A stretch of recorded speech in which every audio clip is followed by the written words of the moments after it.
Hi hello இன்றைக்கி என்ன recipe பார்க்க போகிறோம் பார்த்தீங்கன்னா கடப்பா தாங்க. வாங்க எப்படி செய்கிறதுன்னு பார்க்கலாம். இதுக்கு முதல்ல ஒரு 1/4 கப் பாசிப்பருப்பு எடுத்திருக்கேன். பாசிப்பருப்பை வந்து நம்ம மீடியம் ஃப்ளேமில் வச்சு லைட்டாக வறுத்து எடுத்துக்கலாம். ரொம்ப வறுக்கணும்னு தான் அவசியம் இல்லை, லைட்டாக வறுத்தாலே போதும். அதுக்கப்புறம் இதை நல்லா வாஷ் பண்ணிவிட்டு எவ்வளோ அளந்தோன்னா அதில் 5 பங்கு தண்ணி வச்சுருக்கேன். இதில் வந்து மீடியம் சைஸாக இருக்கிறதால உருளைக்கிழங்கு 2 சேர்த்துருக்கேன். பெருசாக இருந்தால் 1 போதும். 1/4 ஸ்பூன் மஞ்சள் சேர்த்துட்டு 5 விசில் கிட்ட வச்சு வேக வச்சு எடுத்துக்கலாம். அதுக்கப்புறமா ஒரு மிக்ஸி ஜாரில் 1/4 கப்பு தேங்காய், 3 பச்சை மிளகா, 2 ஸ்பூன் பொட்டுக்கடலை, 1 ஸ்பூன் கசகசா, 1/2 ஸ்பூன் சோம்பு, இது எல்லாத்தையுமே சேர்த்து நல்லா நைஸாக அரைச்சி எடுத்துக்கலாம். இப்போ விசில் வந்து அடங்கிடுச்சு. இப்போ வந்து நம்ம குக்கரை ஓப்பன் பண்ணிவிட்டு உருளைக்கிழங்கை மட்டும் தனியாக எடுத்து வச்சுக்கலாங்க. உருளைக்கிழங்குலாம் தனியாக எடுத்துகிட்டு இந்த பருப்பை நல்லா மசிச்சு எடுத்துக்கலாம்.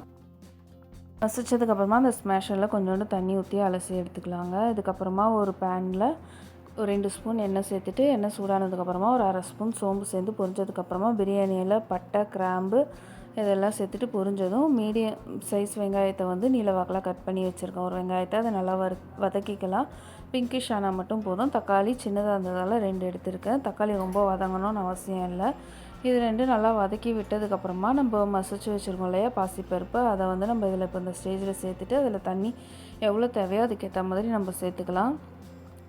இது கூடவே நம்ம இப்போ அரைச்சி வச்சுருக்க அந்த தேங்காய் பேஸ்ட்டையும் சேர்த்து நல்லா மிக்ஸ் பண்ணி விட்டுறலாம். இப்போ இந்த டிஷ்ஷுக்கு தேவையான அளவு உப்பு சேர்த்துட்டு நம்ம அதை கொதிக்க விட போகிறோம். கொதிக்கிட்டோம். இப்போ உருளைக்கிழங்கை வந்து நம்ம 1 2மா நுணுக்கி எடுத்து வச்சுக்கலாம். இப்போ இதில் வந்து நம்ம பச்சை வாடை எல்லாம் போனதுக்கப்புறமா நம்ம இந்த உருளைக்கிழங்கை நம்ம இதில் சேர்த்துக்க போகிறோம். இந்த ஸ்டேஜில் நம்ம உருளைக்கிழங்கை நம்ம சேர்த்துக்கலாம். இப்போ இதை மிக்ஸ் பண்ணிவிட்டு ஒரு 5 நிமிஷம் நல்லா கொதிக்க வச்சு இறக்கிட வேண்டியது தாங்க.